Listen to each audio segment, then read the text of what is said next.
নিয়ে নিয়েছি শুকনো লঙ্কা, সাদা সর্ষে নিয়েছি, কালো সর্ষে নিইনি, আর একটু পাঁচফোড়ন নিয়েছি, আর একটু জিরে নিয়েছি।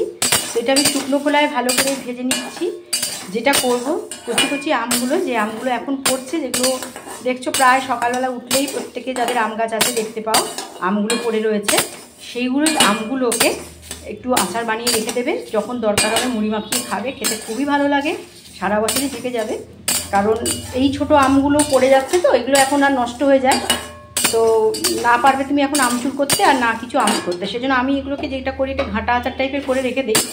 তো মোটামুটি শুকনো খোলাতে এই যে সমস্ত মশলাগুলো ভেজে নিলাম, আর ওই আমগুলো ভালো করে নুন দিয়ে, কিচ্ছু করিনি, জাস্ট কাটার পর শিবানী দিয়ে কেটে দিয়েছিল, সেই কাটা আমগুলোকে আমি ভালো করে একটা কৌটোর মধ্যে নুন দিয়ে রেখে দিয়েছি। সেটা তোমাদের দেখাবো।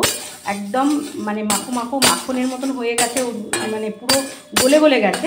তো সেই আমগুলো দিয়ে এই মশলাটাকে গুঁড়ো করে এর মধ্যে একটু কাঁচা সর্ষের তেল দিয়ে জাস্ট রোদে বসানো হবে। এটা রোদের তাপে হবে, এটা কিন্তু কড়াইয়ে পাক করে এই আচার আমি বানাবো না। সব মশলাগুলো একসঙ্গে গুঁড়ো করে নিলাম। এরপর ওই যে ঘেঁটে আছে যে আচার আমটা, সেটার সঙ্গে এটা মাখাবো। আমগুলো এই অবস্থায়, এগুলো আমাদের ঘরের আম, জাস্ট এইভাবে ছাড়িয়ে, এগুলো সেই রকমই ছিল। জাস্ট আমি একটু নুন দিয়ে ভালো করে, প্লাস্টিকের বোতল তো, কাঁচের বোতল দিইনি কেন, হনুমানে ভাঙবে, তো এর মধ্যেই আমি নুন দিয়ে, জাস্ট শুধু নুন দিয়ে ভালো করে জারিয়ে রেখে দিয়েছিলাম। তো এটা 4-5 দিন রোদে দিয়েছি। তো এবার এটার মধ্যে, এটা এখান থেকে বার করে এই কাঁচের বাটিতে নেব, নিয়ে মশলাটা দিয়ে কাঁচা সর্ষের তেল দিয়ে মাখিয়ে আবার এটা আমি রোদে বসাবো। যদি কাসুন্দি করতে হয়, এই যে মশলাটা যে আমি গুঁড়ো করে রেখেছি, জিরে গুঁড়ো আর একটুখানি সর্ষে, আর অবশ্য আমি সাদা সর্ষে দিয়েছি, কিন্তু কালো সর্ষে দিতে হয়, কালো সর্ষে, জিরে আর পাঁচফোড়ন ভালো করে গরম করে নিয়ে, ভালো করে রোদে 3-4 দিন রোদে দিতে হবে, ধুয়ে টুয়ে ভালো করে দিয়ে গুঁড়ো করে এটাকে গরম জল করতে হবে। মানে 1 গ্লাস গরম জলকে হাফ গ্লাস হওয়ার পর তখন সেই গরম জলটা এর মধ্যে মেশাতে হয়। এর মধ্যে মিশিয়ে এইটা আস্তে করে একটা পুরো কাঁচের পাত্রে বা মাটির পাত্রে রেখে, নতুন মাটির পাত্রে রেখে মাথাটা ভালো করে বেঁধে ছাদে দিতে হয়।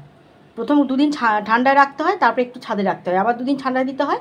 এইভাবে কাসুন্দি করে। আর এই কাসুন্দি আমার দিদা, আমার মীরা মাসির মা, আমার শিখা মাসির মা, আমার রমা মাসিমা, ওরা সবাই মিলে ওটা করতো একসঙ্গে।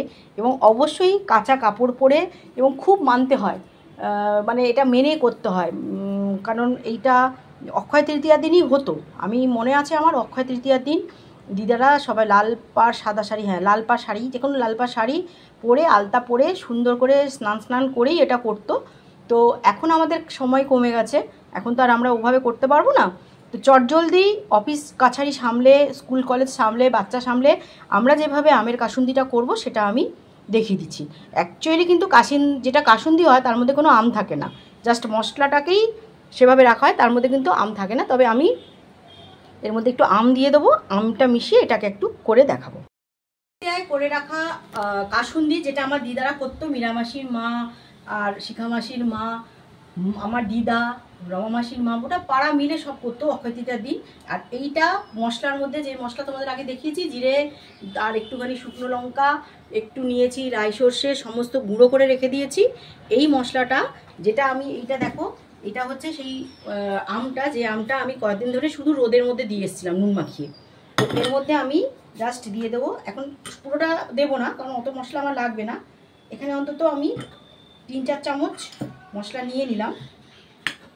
ভালো করে মশলাটার সঙ্গে আমাকে আমটা মাখিয়ে নিতে হবে। এবং এর মধ্যে আমি কিন্তু এর মধ্যে হলুদ দিইনি, কারণ হলুদ দিলে যখন রোদের মধ্যে হলুদটা থাকে একটা গন্ধ হয়ে যায়। হলুদ দিতে গেলে পাক দিতে হবে, কিন্তু এটাকে তো আমি শুধু সূর্যের আলোয় জ্বালাবো, সূর্যের আলোয় জ্বালাবো বলে এর মধ্যে আমি হলুদ দিলাম না। এর মধ্যে আমি ভালো করে মশলাগুলো মাখিয়ে নিয়েছি। এইটা একদম আমার বাড়িতে যে আমগুলো পড়ে যায়, ছোট ছোট আমগুলো, সেটা দিয়েই বানাবো। আর এই মশলা দিয়ে যে আচারটা, এটা একটা আম কাসুন্দির মতনই স্বাদ হবে। ঘাঁটা আচারও বলতে পারো, আমকুশ কাসুন্দিও বলতে পারো, যেটা শুধুমাত্র তেলের মধ্যে, রোদের আলোর মধ্যে এটাকে আমি ভালো করে জ্বালাবো। পুরোপুরি রোদের তাপে এটা হবে, এখানে কোনো রকম আর্টিফিশিয়াল কোনো আমি তাপ দেব না। এইভাবে দেখো পুরো আমগুলো একদম পুরোটা দেখতে গেলে মুখরোচক চ্যানেল দেখতে হবে। প্রথম থেকে কিভাবে স্টেপ বাই স্টেপ আমি করেছি সেটা দেখতে যদি চাও সেটা করতে হবে তোমাকে। একটু মুখরোচক চ্যানেল দেখলে আমি আজকেই দিয়ে দেবো।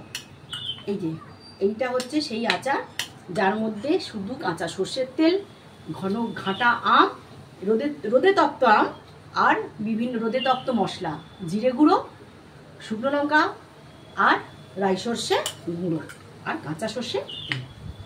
বানাও, খেয়ে একবার দেখবে, জাস্ট ডাল আর এই একটু আচার নিও, আর কিচ্ছু লাগবে না।